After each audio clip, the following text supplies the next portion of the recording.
Edicioni 18 i Aulona Interfolk Festival ka sjellë këtë vit një atmosferë krejtëndryshe në qytetin e Vlorës.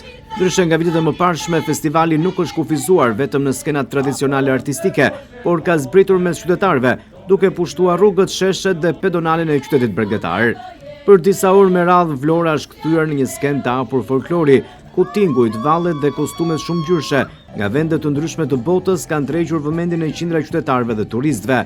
Grupet artistike pjesëmarrëse nga Kili, Polonia dhe Burundi i kanë falur Vlorës një mbrëmje të veçantë artistike, duke sjellë kulturën dhe traditat e vendeve të tyre përmes performancave plot ritëm dhe energji.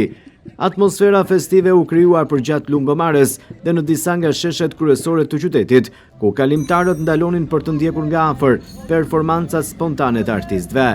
Qytetarët vlonjat, por edhe vizitorët vendase të huaj që ndodhen në qytetin e Vlorës në këtë sezon turistik përjetuan emocione të veçanta.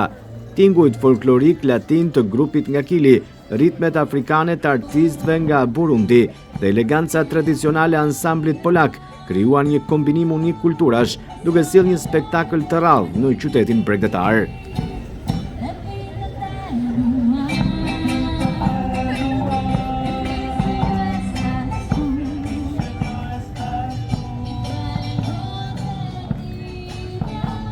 Drejtori i festivalit Sejmen Gjokoli është të shprehur se këtë vit synimi kryesor ishte që festivali të dilte jashtë kornizave klasike dhe të afrojë më shumë me publikun. Sipas tij, Aulona Interfolk Festival nuk duhet të jetë vetëm një aktivitet që ndiqet në skenë, por një festë që jetohet nga i gjithë qyteti.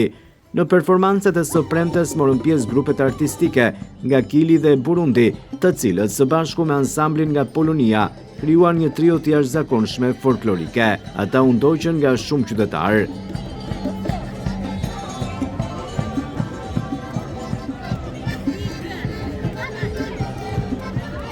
Festivali do të vijojë edhe në ditët në vazhdim me aktivitete të tjera artistike. Një nga momentet më të rëndësishme pritet të jetë parada e madhe e kostumeve tradicionale, e cila do të zhvillohet në bulevardin Ismail Qemali.